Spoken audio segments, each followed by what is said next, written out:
Les propositions sur la table sont inacceptables, estiment les syndicats de Bruxelles-Airlines. Le long marathon des négociations a débuté ce lundi chez Bruxelles-Airlines.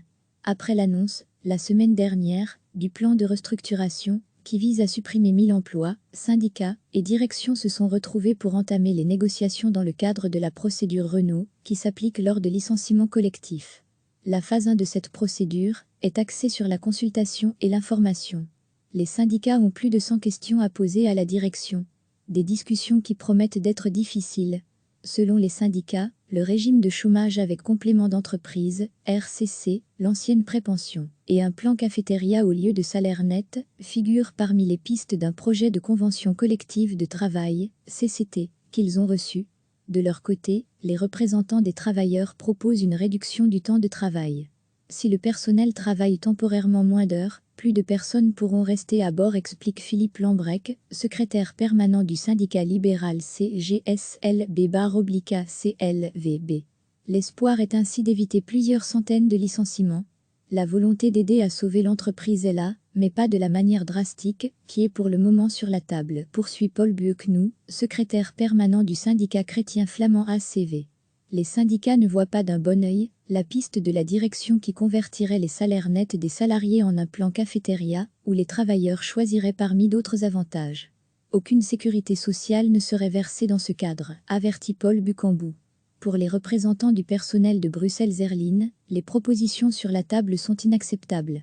Les syndicats pointent en outre la volonté de la direction de revoir les salaires et les conditions de travail. Le personnel de cabine devrait faire un effort de 30 à 25% sur son salaire brut, dénoncent les représentants du personnel. La prépension, aujourd'hui appelée régime de chômage avec complément d'entreprise, pourrait également être accessible à partir de 59 ans pour une partie du personnel d'après le projet de CCT, relèvent les syndicats. Cependant, le complément est trop faible aux yeux des syndicats et la perte de revenus serait dès lors trop élevée. En outre, la ministre de l'Emploi doit approuver l'application du système. Au-delà des discussions en cours entre les syndicats et la direction, la compagnie aérienne doit encore aboutir à un accord pour une aide d'État, tout comme sa maison mère Lufthansa avec le gouvernement allemand. Carsten Spohr, le patron du groupe aéronautique, était d'ailleurs à Bruxelles vendredi pour aborder cette épineuse question avec la première ministre Sophie Wilmès et le ministre des Finances Alexander De Croo. Aucun accord n'a pu être dégagé pour l'instant. Les syndicats espèrent que la clarté sera faite dans les prochains jours sur cette aide d'État. L'absence d'accord pèse sur les négociations, déplore Philippe Lambrec du syndicat libéral CGSLB-CLVB. Nous devons d'abord avoir de la clarté sur l'avenir immédiat de l'entreprise. Autrement, cela n'a aucun sens de parler du reste, abonde son homologue de la CNE Didier Leb. On attend de nous que nous signions un chèque en blanc d'ici la fin mai, mais c'est impossible, prévient Anita Vanouf, du syndicat socialiste CETCA-BBTK. Et pourtant, il semble que le personnel de la compagnie aérienne soit prêt à faire un effort. Plusieurs représentants syndicaux ont ainsi proposé une réduction du temps de travail lundi matin. Le long marathon des négociations a débuté ce lundi chez Bruxelles-Airlines. Après l'annonce, la semaine dernière, du plan de restructuration, qui vise à supprimer 1000 emplois, syndicats et directions se sont retrouvés pour entamer les négociations dans le cadre de la procédure Renault, qui s'applique lors de licenciements collectifs. La phase 1 de cette procédure est axée sur la consultation et l'information. Les syndicats ont plus de 100 questions à poser à la direction. Des discussions qui promettent d'être difficiles. Selon les syndicats, le régime de chômage avec complément d'entreprise, RCC, l'ancienne prépension, et un plan cafétéria au lieu de salaire net, figurent parmi les pistes d'un projet de convention collective de travail, CCT, qu'ils ont reçu. De leur côté, les représentants des travailleurs proposent une réduction du temps de travail. Si le personnel travaille temporairement moins d'heures, plus de personnes pourront rester à bord, explique Philippe Lambrec, secrétaire permanent du syndicat libéral CGSLB-CLVB. L'espoir est ainsi d'éviter plusieurs centaines de licenciements. La volonté d'aider à sauver l'entreprise est là, mais pas de la manière drastique, qui est pour le moment sur la table, poursuit Paul Bueknou, secrétaire permanent du syndicat chrétien flamand ACV. Les syndicats ne voient pas d'un bon œil la piste de la direction qui convertirait les salaires nets des salariés en un plan cafétéria, où les travailleurs choisiraient parmi d'autres avantages.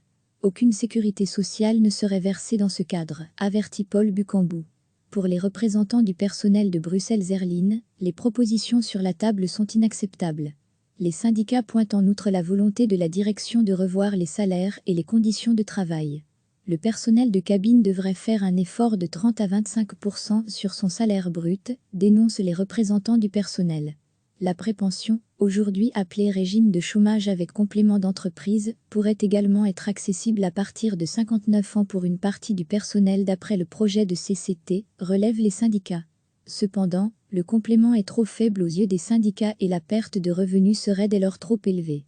En outre, la ministre de l'Emploi doit approuver l'application du système. Au-delà des discussions en cours entre les syndicats et la direction, la compagnie aérienne doit encore aboutir à un accord pour une aide d'État, tout comme sa maison mère Lufthansa avec le gouvernement allemand. Carsten Spohr, le patron du groupe aéronautique, était d'ailleurs à Bruxelles vendredi pour aborder cette épineuse question avec la première ministre Sophie Wilmès et le ministre des Finances Alexander De Croo. Aucun accord n'a pu être dégagé pour l'instant. Les syndicats espèrent que la clarté sera faite dans les prochains jours sur cette aide d'État. L'absence d'accord pèse sur les négociations, déplore Philippe Lambrec du syndicat libéral CGSLB-CLVB.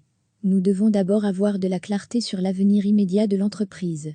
Autrement, cela n'a aucun sens de parler du reste, abonde son homologue de la CNE Didier Leb. On attend de nous que nous signions un chèque en blanc d'ici la fin mai, mais c'est impossible, prévient Anita Vanouf, du syndicat socialiste CETCA-BBTK. Et pourtant, il semble que le personnel de la compagnie aérienne soit prêt à faire un effort. Plusieurs représentants syndicaux ont ainsi proposé une réduction du temps de travail lundi matin. Cliquez sur s'abonner pour recevoir les dernières nouvelles.